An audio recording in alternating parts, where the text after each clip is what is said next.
So recently, we just launched our freight audit and dispute tool. And one of the things that kind of came out of launching a brand new tool is obviously getting a look into new sets of data on what we're processing as a whole. So after seeing about $2 million in invoices flow through the actual platform, one of the interesting things I noticed, and it wasn't really a surprise, but the largest culprit to overcharges on freight invoices, no surprise here, W&Is or weight and corrections, right? And when your freight gets reweighed or found to be different than what you actually put on the bill of lading when you quoted the shipment and tendered it to the carrier, no surprise, you're going to get an additional charge. I've seen this additional charge just on average equate to $80 per shipment. Now, some are smaller, some are bigger. I caught one the other day that was a $600 difference, right? This is a huge shock. As a small business, big business, mid-market, I don't care what you are, you don't get that money back. Chances are you've already billed your customer for freight. You are now left fighting this dispute and trying to figure it out. So a couple tips and tricks here. There's going to be no surprise here with this one either. Weigh your freight. Put it on a scale and weigh it. If you do not have a scale in your warehouse, they are not that expensive and they will pay for themselves in just a few W&Is that you're currently getting, right? So I don't know. The scales could range anywhere from $1,000 to $3,000, but depending on how nice you have them. But once you get a scale, weigh all of your freight. Make sure it's accurately measured, that it's not overlength, that you don't have freight overhanging on the pallet, because they do not care about the size of the pallet. They care about the size of the freight.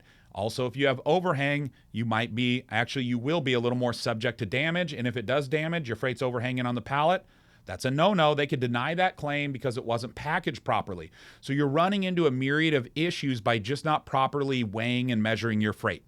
Also, if you don't weigh and measure it properly and you're density-based, like let's say you're shipping apparel, that's a known density-based item, t-shirts, clothes, hats, things like that, you can get in trouble with that pretty quickly because you'll move through that subscale, meaning you'll move through classes, you will change your rate on your shipments. So for rate accuracy and to avoid these overcharges, tip number 1, weigh and measure your freight.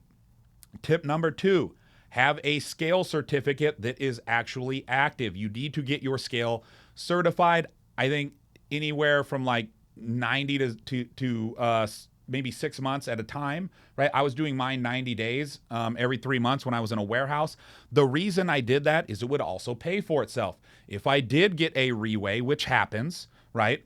Not all carriers have nice scales on the dock, right? They have forklift scales. Forklift scales aren't always accurate. They aren't always calibrated, but these carriers are doing their best and they're trying to reweigh every piece of freight. They are darn sure dimensionalizing it or getting the accurate measurement on this through their dimensionalizers that they buy. So one of the things you can absolutely do is get that scale certified. So in the event that you do get hit with a reweigh, you can properly dispute it. And then number 3, understand the commodities and products you ship, meaning know the current NMFC number or item number. Know if any changes have been made to that.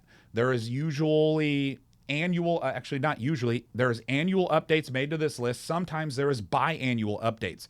So make sure you are staying current. Be in good communication with your freight rep. Nobody wants to get invoices that is higher than the quoted amount because, again, that's what I call a lost leader. You do not recoup that money in most cases.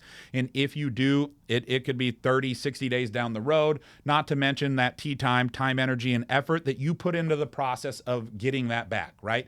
You have to go from shipping manager to freight lawyer, put that hat on, and start fighting those disputes, and it is not always the easiest. So those are my tips on how to mitigate W&Is, which are one of the largest culprits of overcharges.